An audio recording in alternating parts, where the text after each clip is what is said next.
Jadi kalau kemudian kita sudah paham nih, beliau orang ngaji misalkan, saya wudhu ya saya cipratkan, ya Ustaz, cipratkan dia, diusapkan gitu, ke sini. Itu sunahnya, karena itu merupakan barokah dari air wudhu yang kita cipratkan. Lalu kemudian kalau yang datang banyak, tidak usah semuanya nyipratin. Cukup diwakili satu saja, ya kan? Saya pernah dulu sakit itu ada jamaah 15.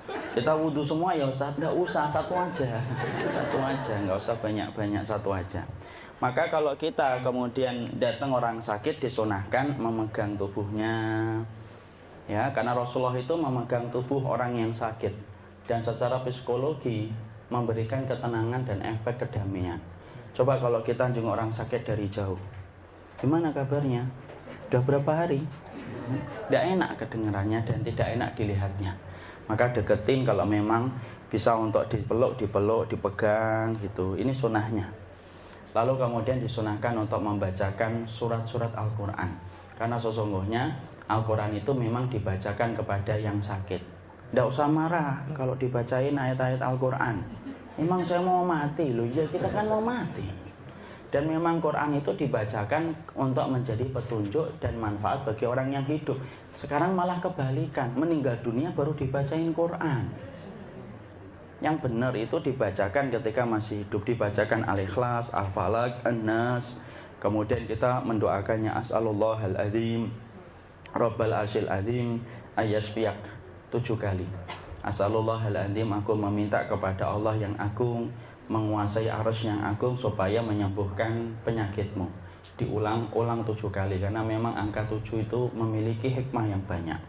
Kemudian disunahkan bagi kita kalau dia tidak mampu, maka kemudian kita membacakan 3 surat. Kalau dia tangannya lemas, maka kita membacakan 3 surat itu. Jazakallahu khair.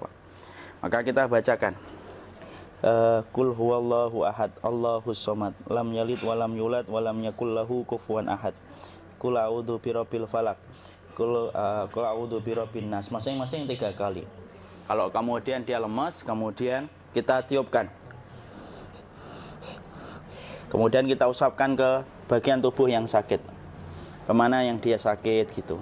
Sembari kemudian kita di sampingnya. Kemudian kita membacakan Quran karena memberikan ketenangan. Kenapa? Sakit itu salah satu waktu yang banyak setan itu datang, Pak. Makanya banyak orang yang hilang sabarnya ketika sakit.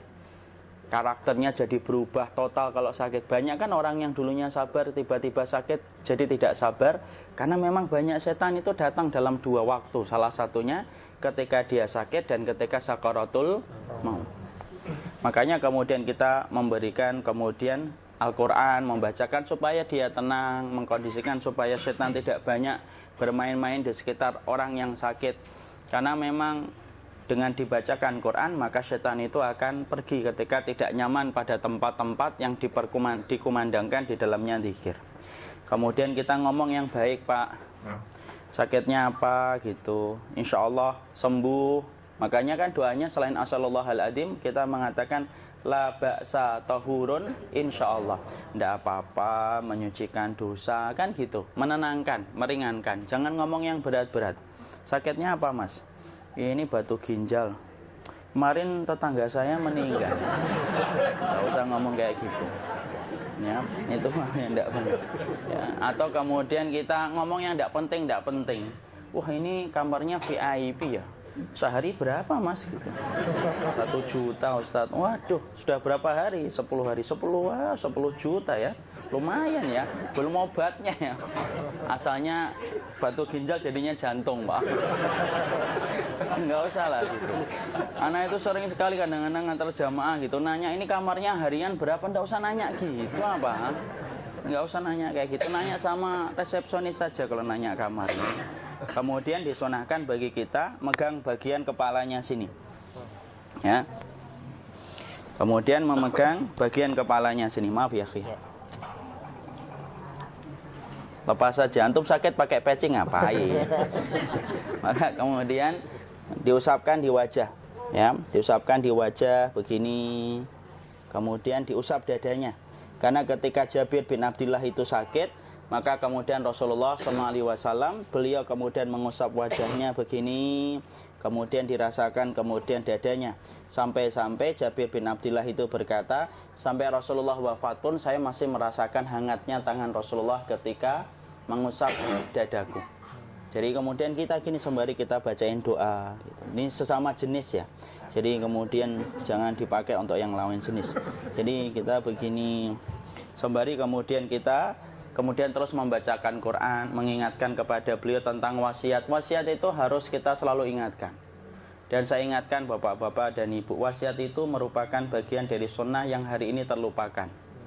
Nulis wasiat. Wasiat itu harta apa, kemudian kalau non harta bagaimana, titipkan ke sahabat kita, ke suami kita, atau ke istri kita, kalau memang mau ada anak-anak kita. Dan itu penting karena sesungguhnya semua para nabi, bahkan Rasulullah sendiri pun selalu meninggalkan wasiat. Dan wasiat dirubah bisa sesuai dengan konteks keadaan. Contoh, kita akan berwasiat nanti kalau saya meninggal sepertiga, saya titipkan kepada ustadz itu. Perkembangan waktu ternyata terlihat akhlaknya tidak baik misalkan. Kemudian kita coret namanya, kita ganti ustadz yang lain. Boleh dirubah kalau wasiat itu. Dan wasiat itu termasuk bagian dari sunnah. Ketika sakit dan ketika kita kondisi mau safar, itu kemudian kita berwasiat semacam itu. Maka inilah yang kita lakukan ya. Kembali kemudian kalau menjenguk itu yang paling afdal di sebelah kanan. Disinilah yang paling afdal untuk menjenguk orang yang sakit itu. Kalau memang bagian kanannya sudah penuh ya sudah, berarti duduk sana samping kiri ya. Karena memang kalau Rasulullah selalu mengambil posisi kanan ketika beliau menjenguk orang sakit. Gimana kita kalau kondisi keluarganya? Sudah kondisi keluarganya terus mengingatkan dia untuk sabar, memperdengarkan murotal, membacakan Quran supaya dia bersabar. Maka itu bagian dari kewajiban kita ketika sakitnya, masih sakit yang bisa, dia sakitnya belum sampai parah. Sampai di sini ya, paham ya. Sekarang sakitnya ketika mulai berat. Sakit itu ketika mulai berat, maka disunahkan dalam satu riwayat. Tentunya ada perbedaan para ulama ya. Yaitu adalah disunahkan untuk menghadapkan ke arah Ka'bah. Sebagaimana satu riwayat dari Ma'rur radhiyallahu anhu. Maka ada satu sahabat yang minta diarahkan ke arah kiblat ketika menjelang sakaratul mautnya. Proses sakaratul maut itu dapat ditandai dengan indikasi. Ketika matanya sudah mulai ngelihat ke atas ataupun sering terpejam walaupun kita memanggil. Contoh, antum namanya siapa, akhi? Willy. Antum lihat ke atas, akhi.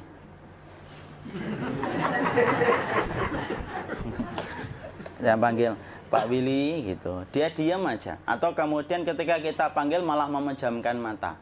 Coba, nah. Terus kemudian di sininya nangis biasanya. Terus kakinya di situ sudah mulai agak kaku. Itu proses sakaratul mautnya sudah mulai datang. Sakaratul maut itu juga kemudian ditandai ketika sekumpulan malaikat duduk sejauh mata dia memandang. Fajalasu inda mudil basar. Jadi kemudian kata Rasulullah dalam riwayat Barok bin Azib, malaikat itu datang kemudian berkumpul sejauh mata orang ini memandang ketika mau meninggal dunia. Malaikat itu kalau dia orang yang beriman, maka malaikatnya berpakaian putih, membawa kain kafan dan membawa minyak wangi dari surga. Fajalasu inda mutil basar. Sejauh mata dia memandang di sonono.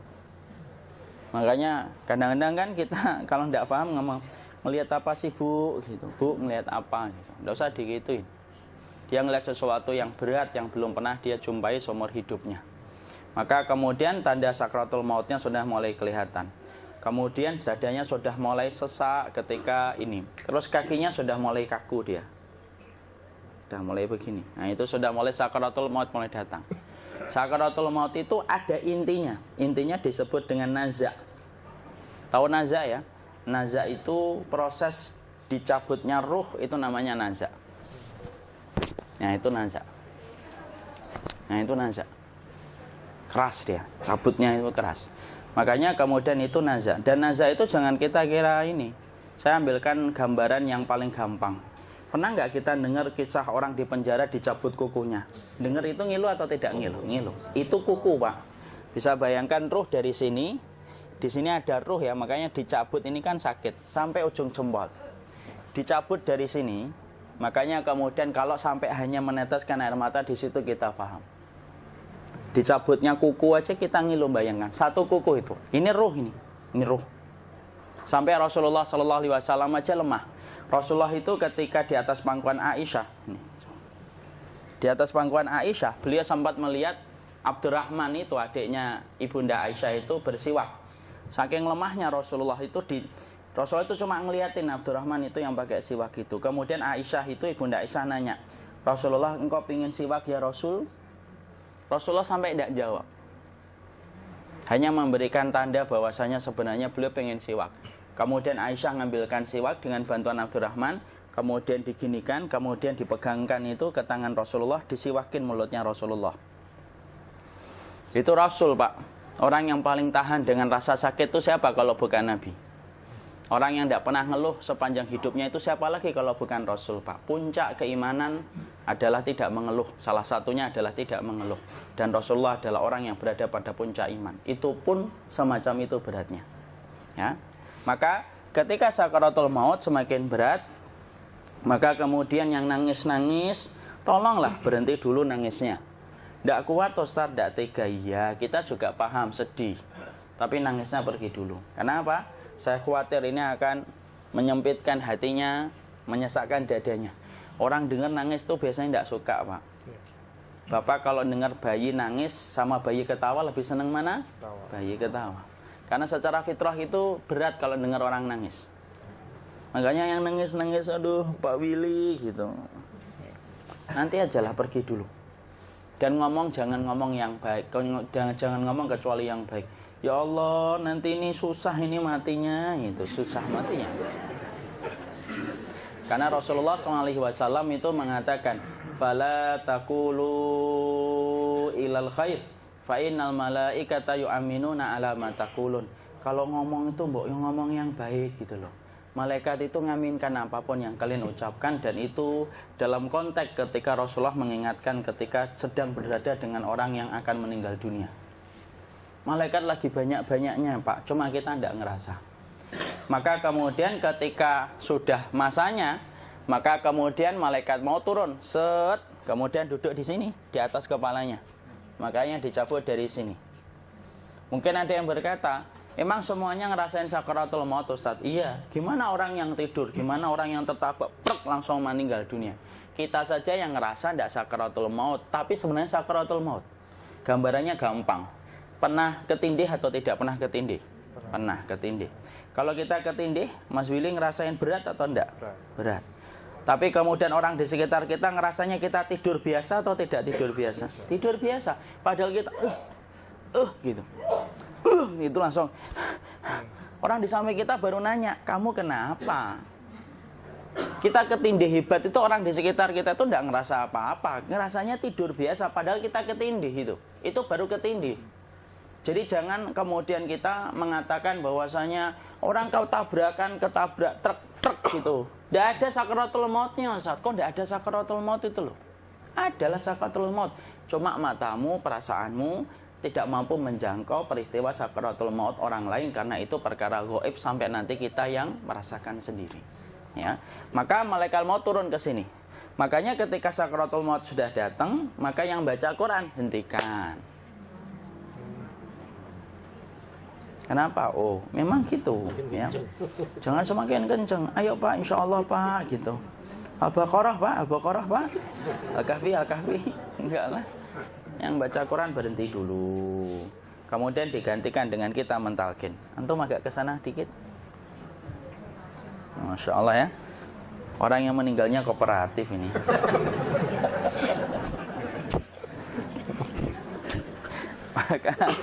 maka agak ke sini ya. Maka disunahkan kita untuk mentalkinnya.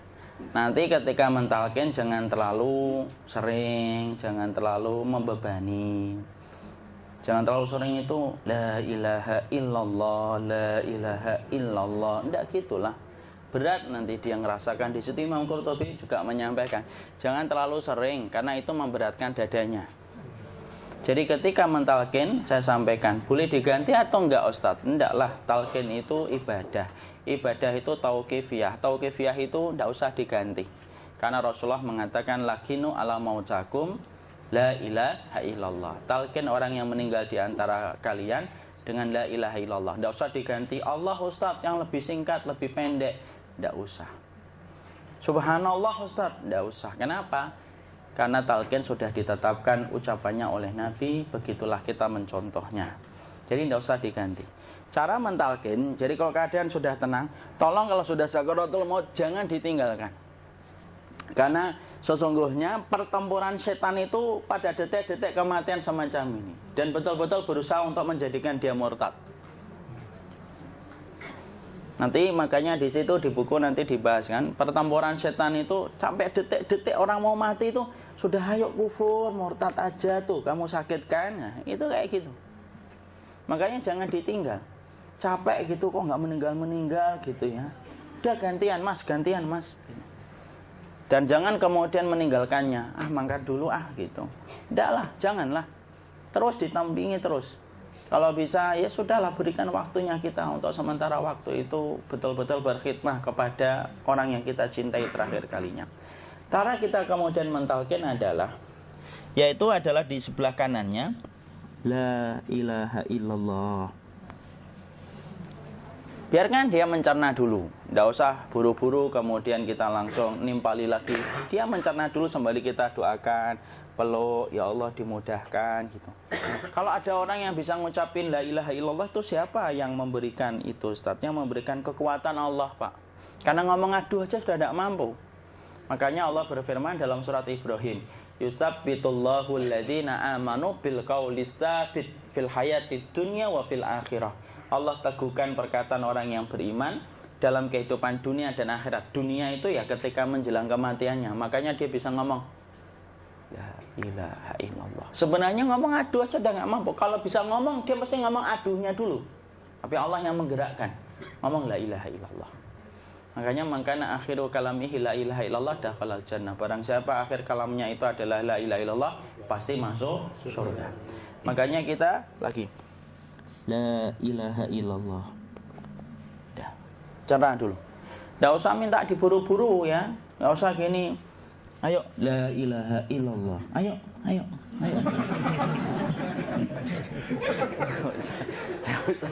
Enggak usah gitu. Ya, biarkan dia pelan-pelan gitu. Ayo tapak, ya Allah capek saya Pak. Enggak usah gitu.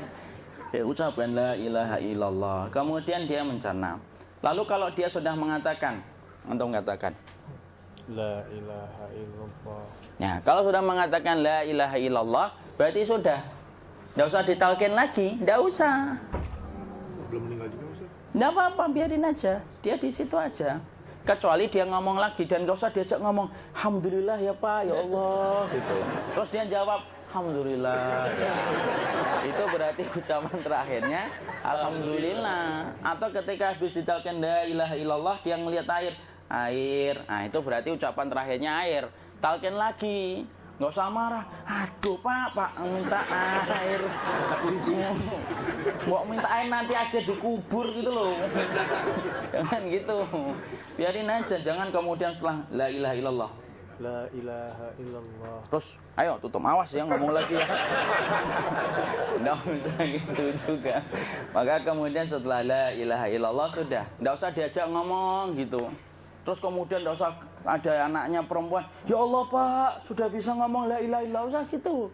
Cukup dalam hati alhamdulillah gitu. Diam kita dengerin gitu. Disitulah nanti biasanya detik-detik dia terakhir. Dia nanti ngelihat di sini Pak, prosesnya itu nanti kaki langsung sebagian jempol dingin dia. Kaki, telapak kakinya langsung kalau kita geningkan dingin kayak kaki yang kena AC langsung. Kemudian dia langsung ningkup gini. Dikit dia, mulai kaku dia. Atau kalau enggak, gini dia.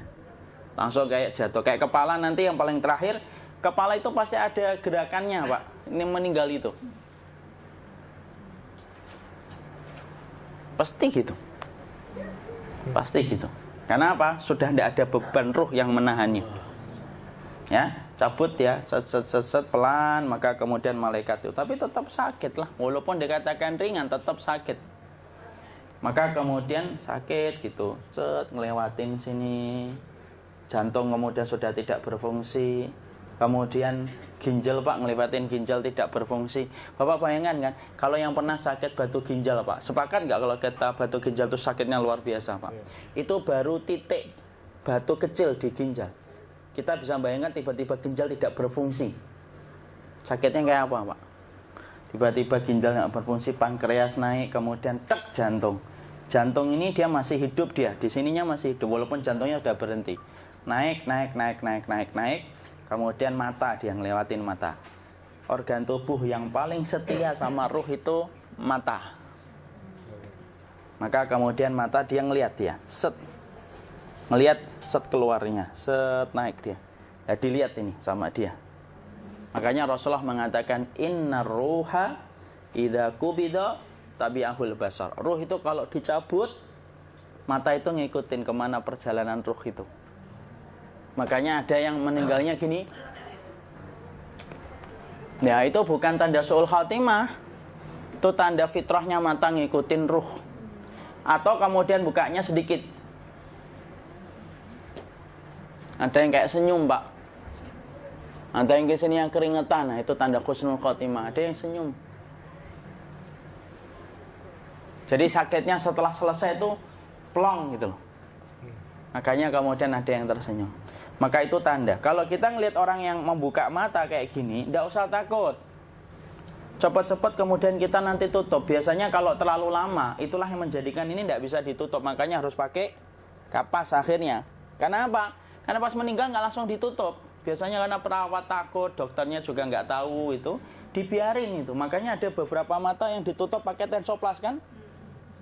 Sebenarnya kalau langsung bisa nutup dia, fitrahnya nutup mata itu. Jadi kemudian kita baca Allahumma firlahu warhamhu wa'afihi wa'fu anhu atau bismillah wassalatu wassalamu ala rasulillah, tutup.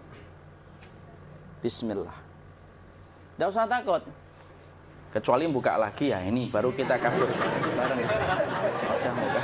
Kalau buka lagi Pak, Insya Allah Pak, ya Allah ya kita kabur bareng-bareng Pak. Diusap Pak, diusap gini. Ini enggak disenggol gini enggak. Diginikan, sudah meninggal dunia. Tangan boleh begini, boleh diluruskan, enggak ada ketentuannya. Boleh gini, boleh kemudian lurus. Tidak usah disalahin kalau ada yang lurus. Lu itu tangannya gimana sih? Posisikan kayak sholat. Nah, ada perintah kayak gitu. Jadi kemudian dikondisikan saja. Terus maka kemudian dipijit-pijit, akiknya dikeluarin. Kemudian jamnya dilepas, gigi palsunya dilepas kalau ada. Ya. Kemudian apa setelah itu? Coba buku.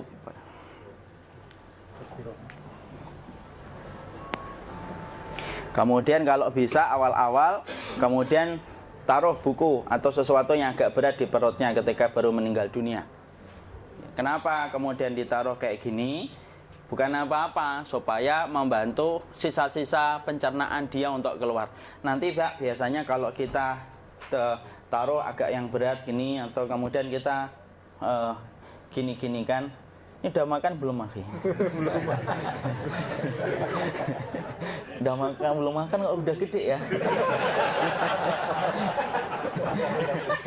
Maka pencet-pencet kayak gini biasanya nanti ketika dimandikan, nah pas dimandikan diginikan saja. Aduh. Nah ini dia sudah keluar di belakang dia gini. Terus nanti keluar dia. Nah ini keluar langsung di belakangnya. Dan memperlakukan orang kalau sudah meninggal dunia itu yang lembut gitu. Kenapa? Inna kasra admil mayyiti kakasri admil hayyi. Mematahkan tulangnya ketika orang sudah meninggal dunia itu lebih dia rasakan sakit ketika mati daripada ketika masih hidup. Tuh Islam itu sampai sama orang mukmin itu kalau sudah meninggal aja sampai selembut itu. Kok hidup kasar itu kebangetan dia jadi orang itu. Mau sampai orang mati itu kemudian disuruh yang lembut. Kalau ada aib disuruh nutup, tidak boleh diceritain. Misalkan di belakangnya beliau ini ada tompel, gagah-gagah tompelnya gede gitu. Tidak boleh cerita, Masya Allah loh. Sampai segitunya sunnah itu ngajarin kita untuk nutup aib. Kalau ada orang belajar sunnah sukanya buka aib, nyari-nyari kesalahan orang. Sunnah yang mana dia pelajari itu saya bingung. Makanya kemudian gini, setelah selesai maka kemudian tutup dengan kain. Maaf ya, Ki. Ya. Ya. Nanti kalau nggak kuat napas ngomong ya. Maka ditutup kayak gini, ditempatkan kemudian jangan di tanah tapi di atas dipan. Karena apa? Syekh Abu Malik Kamal Said Salim dalam Sahih Fikih Sunnah menyampaikan supaya tidak cepat busuk. Dia taruh di atas. Kemudian ditutup pakai kain apa saja. Ya, sembari nanti kita mempersiapkan tempat mandinya, tempat kafannya dan yang lain sebagainya. Maka kemudian kalau ada yang datang boleh dibuka. Kemudian kita menciumnya, mencium ininya apa? Kemudian keningnya. Kemudian kita berdoa, nutup lagi kayak Rasulullah ditutup, kemudian yang datang terakhir itu salah satunya Abu Bakar. Dibuka kemudian beliau, ya Allah ya Rasulullah, engkau adalah orang yang percaya hidup dan matimu. Dan tidak mungkin Allah itu mematikan engkau 2 kali ya Rasulullah. Maka kemudian ditutup kembali, saat itu para sahabat dalam keadaan mendung semuanya. Maka disitulah kita lakukan kayak gini. Ditutup gini Ustaz ya. Kasihan tidak bisa nafas, insya Allah tidak butuh nafas lagi. Jadi kemudian kita semacam ini kita persiapkan apa yang bisa kita lakukan. Nah itulah proses kematian dari sakit, sakaratul maut sampai kematian.